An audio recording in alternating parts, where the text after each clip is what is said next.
All right, y'all. So it's actually kind of crazy that when I was in school, I used to hate history. It was always boring. I never wanted to know about it. And then when you get out of it, you find things a little bit more interesting than they were in school. And I think it was the presentation. Like when people were giving you these old movies that was made or a little packet where you got to read a bunch of random stuff, that's more so annoying. But now you have stuff produced very well where it can actually explain the history and talk about some of the things that's kind of interesting in an interesting way. So that being said, I have been appreciating more history. I have been appreciating architecture and things like that. I've always appreciated architecture. Like when I'm walking around downtown Chicago, it's beautiful looking at the skyline, looking at all the buildings, and actually being in them and looking down on everything else and seeing how beautiful everything looks. So that being said, we are going to dive into something that's very interesting about Google's new 2.9 billion or 2.1 billion dollar office. It actually started as a train station. Now, and I think that this is dope because you don't know the history of things, but I love how things can start as one thing that doesn't work out necessarily, so you change it to something else, and then it becomes this new amazing thing. So I'm a huge fan of growth and progression. And yeah, that being said, we finna jump into this video, man. Let me know what you all think. A lot more is coming on the channel. We will be doing crypto content, finance content, and just stuff that I really find inspirational on my journey to, becoming more, more whole, like more whole completely, like just about life. This is mainly going to be a finance channel, though. We're mainly focusing on finances here, and but yeah, I mean, this stuff is inspiring, it's motivating, and it's some of the stuff that keeps me pumping, and some of the stuff that I keep putting in my mind and stuff like that really keeps me on goal and purpose. So yeah, that being said, man, let's check it out. Let's see what's going on in this video. Google's newest office is actually almost 100 years old. It was built inside and on top of an old rail terminal. But step inside this 100 million square foot space and you'll see Google's latest thinking on the workplace, which is flexible and changeable. No one's gonna get mad at me. I can have the desk however I want. That's right. It should be about solving for tomorrow, things that we can't even anticipate. Google's St. John's terminal was designed for, well, I can have the desk however I want. See, now, this is one thing that I love. I think that the business world is changing. I think the way that people think these days are changing in good ways and some bad, obviously, but we're going to focus on the good. The fact that a lot of companies are progressing to a place where your desk is and stuff like that. It doesn't matter if you're working from home. It doesn't matter as long as the work is getting done. Like that mindset, I think is a very, very good mindset to have, because I think before in the past, it was just a flex of power. People in certain positions wanted to, oh, you can't do this, you can't do that, you go to the bathroom at this time. Just people bossing you around, ordering you around for no reason. Like if you're at a company, you have goals and objectives. The only goal and objective every single day is to reach these goals and objectives. Like hit the object. So if you want to sit around, if you want to do something right, like obviously you should probably be working while you at work, but as long as you're meeting your goals and objectives, it should not be a big deal. You should just be able to go to work and do what you got to do and go home. Like, and that's how, and I like the fact that more businesses are transforming into that, because now people are realizing, like it's a lot of forward thinking businesses out here. And I think those are going to be the ones that continues to push forward and lead the future for the next generation. So yeah, I like this mindset shift when it comes down to the business and the workplace. That's right. It should be about solving for tomorrow, things that we can't even anticipate. Google's St. John's terminal was designed for, well, working mostly. That means, unlike its Silicon Valley office, there aren't any tables for this. No ping pong in this? I mean, I brought my own paddles. We took a tour with the project's leads to get a closer look.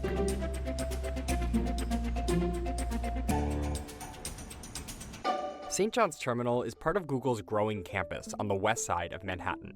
The company paid $2.1 billion for the building, which was built in 1934 as a freight train terminal. Trains used to come from upstate and bring food, provisions. It would come into the building in the rail beds. Rail beds that you can see here, where the Google logo now sits. The tracks stretched up to what is now the High Line, a public park on the west side of Manhattan. This is the one place in all of New York where I really wanted to remove a portion of a building. The St. John's Terminal spanned over West Houston Street and made this dark tunnel. So the very first thought was to cut through the building, expose West Houston to the sky, and connect our neighborhood to our waterfront. Then, to transform this into a workspace, Cook Fox added 9 floors on top of the existing rail terminal. In a city of skyscrapers, we wanted to develop a ground scraper. So this building is longer than it is tall, even at 12 stories. This building is way longer than it is tall, yes.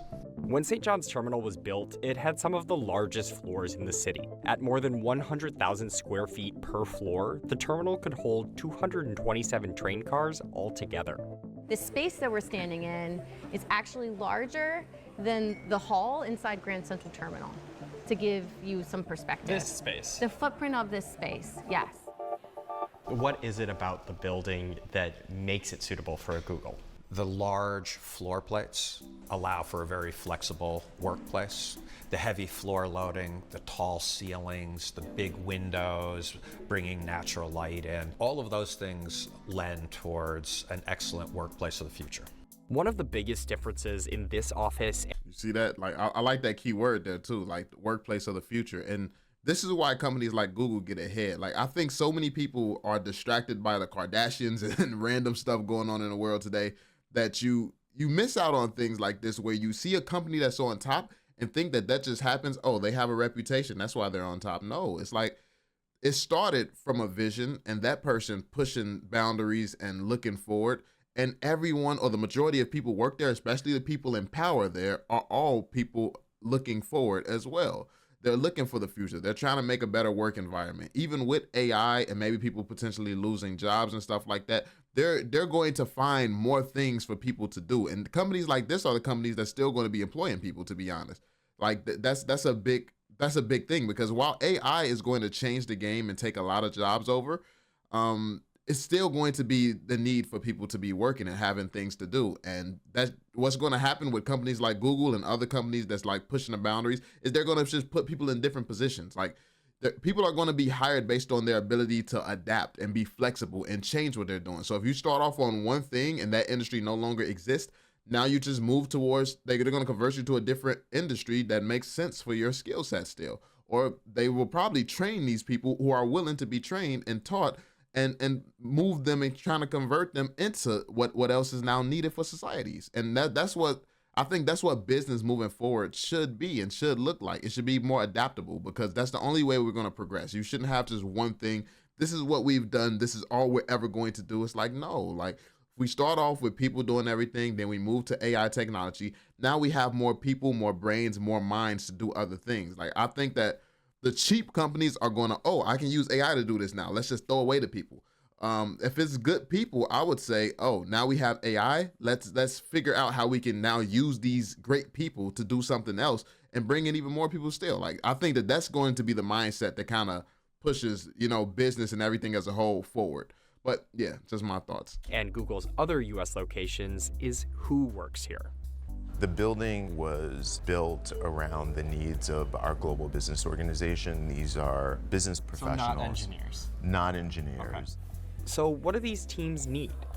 Lots of places to meet their clients. Ice cream matcha?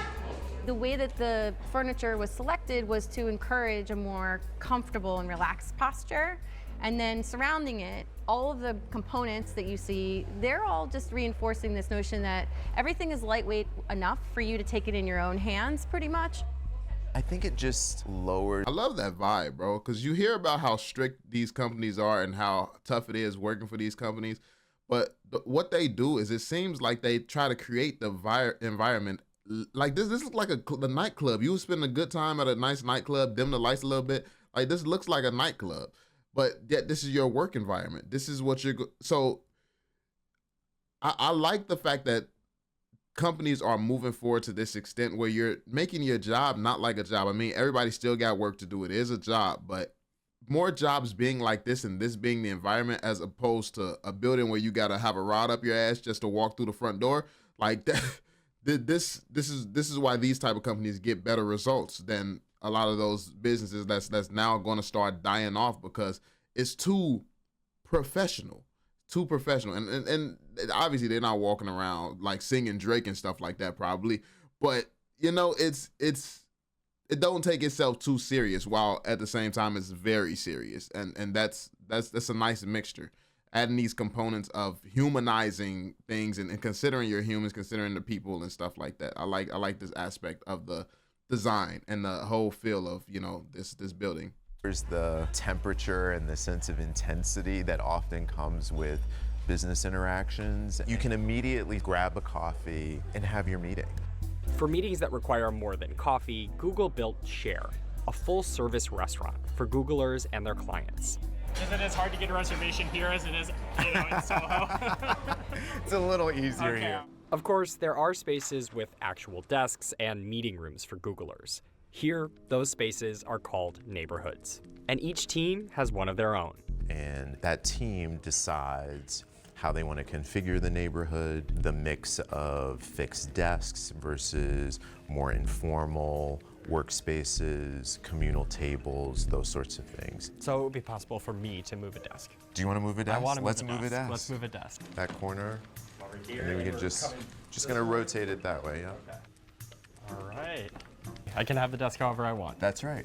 Each neighborhood has its own dedicated meeting rooms, so Googlers don't have to fight for the rest of the building to book a space for a team meeting. And that's where the real modularity comes in. They could say, our team that's working together, we're closer to units of 4 versus a unit of 8. So we'd like to have 2 meeting rooms instead of 1.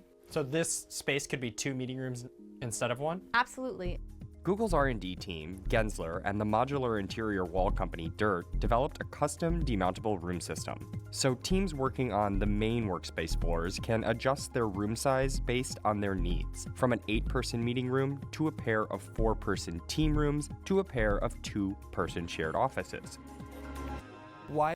Oh, they getting the most out of they money. Like, they making sure, oh, this can be you. This is not just a room. We're gonna make it so this room can be used for so many different things. Like, we're not gonna waste any space. And like, this is good from a business perspective, and it's also good once again for the people. It's like, you can tell that it's a bunch of geniuses who work for this company, bro. Like being able to really make these cost effective changes and because putting money into the people and the morale and the mood, like this type of stuff is what's going to make a lot of people who want these type of jobs want to work here even more. Like, this is the stuff people are going to see where it's like, oh, at my job, they just be on ass. It's like, they don't care about us. We got to work under these conditions. The air conditioner's not working in the summer. It's like all type of stuff, bro. And this is the type of stuff where you can tell that about a company who cares. Or maybe it's not even about caring. It's just productivity.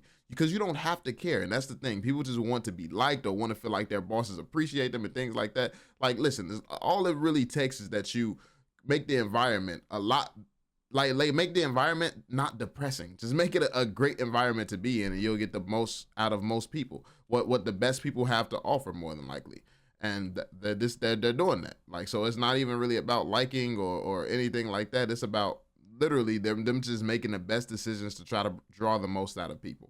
Like, because if you can't get work done in this type of environment, like, it's probably no hope for you. Why is it important to create a space that is completely changeable? Because business keeps changing. In order for us to keep the workplace Think about the future. desirable and essential, it needs to be moving with the pace of your business and enabling innovation, not holding it back.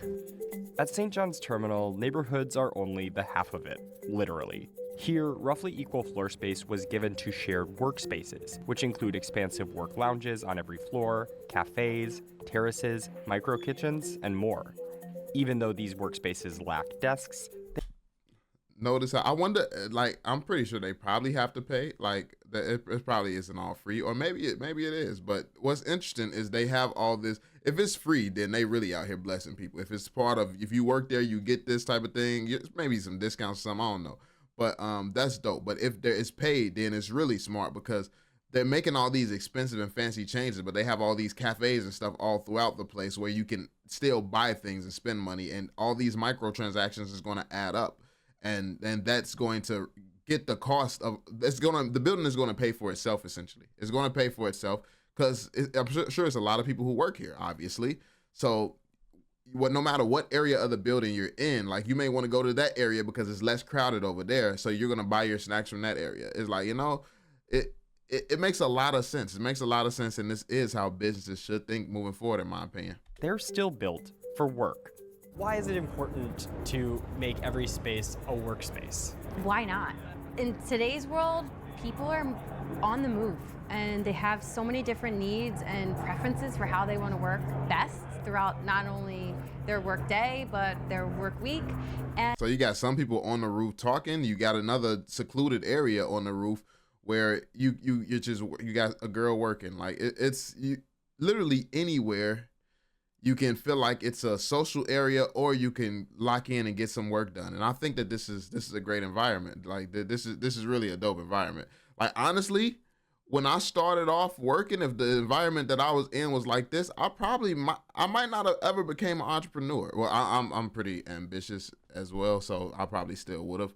But this probably would have inspired me more than anything. Like I want that. I want to build my own one day. So that probably would have inspired me even more, to be honest, and a lot more. Like, yeah, in an environment like this, I feel like I would have been pushed more and not as comfortable. Cause yeah, I mean, or maybe I don't know. Yeah. I feel like who knows? We'll never know. But yeah. And what we felt was that if we enabled the opportunity for somebody to find a space to work effectively, we should take it. A lot of these spaces are designed to feel like libraries or coffee shops. As we've walked through this space and seen the kind of amenities that are offered here, it's hard not to notice that it feels maybe a bit more grown up. When we were building this building, we wanted it to feel like New York, but we also wanted the sense of nature and connectivity and calm that often isn't associated with New York, because we know as human beings that's what we need to be productive. To fulfill that connection to nature, the team put in about 1.5 acres of native plants on terraces here. When we were there, we saw a garage door kind of open up and like welcome employees to the outdoor space on the top levels. So sometimes this idea of biophilic design and connection to nature is very nuanced and subtle, and sometimes we like to be quite literal. So the garage doors on the north and south that could literally open up and connect you indoors and outdoors with nothing separating you. That was part of the design from day one. Of course, these gardens offer more than just plants. Even though St. John's Terminal is 12 floors, the open space around it. And you all already probably guessed that I love the plant, the addition of the plants and things like that, and them thinking ahead to the point where, we're designed to be, inspired and feel better around nature and things like that, and really thinking that deep to put every single thing a human being really needs in this area, so to get the most out of people. All of this is done. Like, I don't think this is, like, you never know. Like, maybe it's a really, really cool and good person in charge of Google and in charge of things here. But at the end of the day, it's about what makes people most productive. Like, you treat people nicely and give them a great environment, they'll probably do a lot better than if they hate waking up in the morning and where they have to go to. Like, I feel this is a place where you can wake up in the morning and actually feel kind of excited to go to. Like, it's not that bad, It allows clear views in all directions. It's hard not to. Truthfully, that's a place I would rather be there than home. Like that's that type of environment. And I've never seen an office building, a job where I'd rather be there than home. Like, So yeah, notice your place in the city. There are so many options for office buildings in this city, and we looked at so many before zeroing in on this particular building. It's incredibly. Look, that's crazy. They done made little little.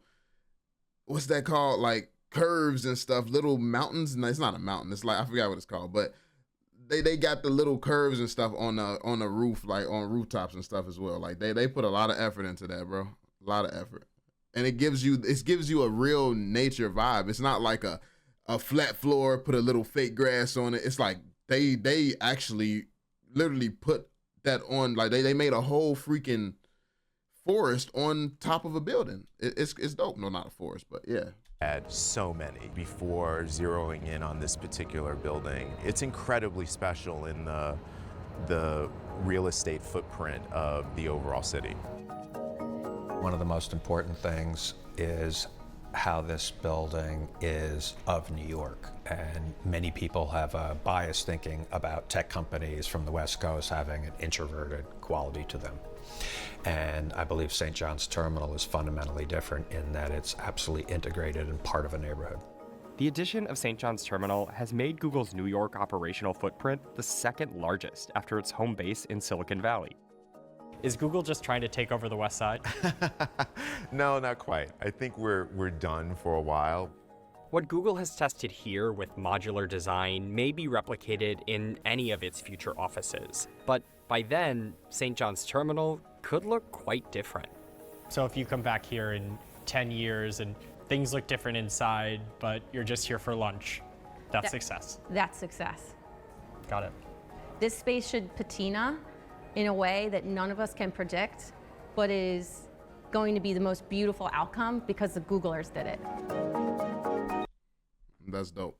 Yeah, I love this building. This was actually a great video. Definitely loved it. I forgot to say it at the beginning of the video. If you made it here, that means you probably messed with me. So I actually have a new Twitter. A new Instagram. Yeah, go check out the new Instagram. I'm gonna leave everything linked down below. A lot more content and stuff is going to be coming soon. But yeah, stay tuned. We have a lot more interesting stuff that we're going to be going over and talking about here on the channel. Be sure to drop that thumbs up, subscribe, turn on notifications, and I will catch you all later. Peace out, fam.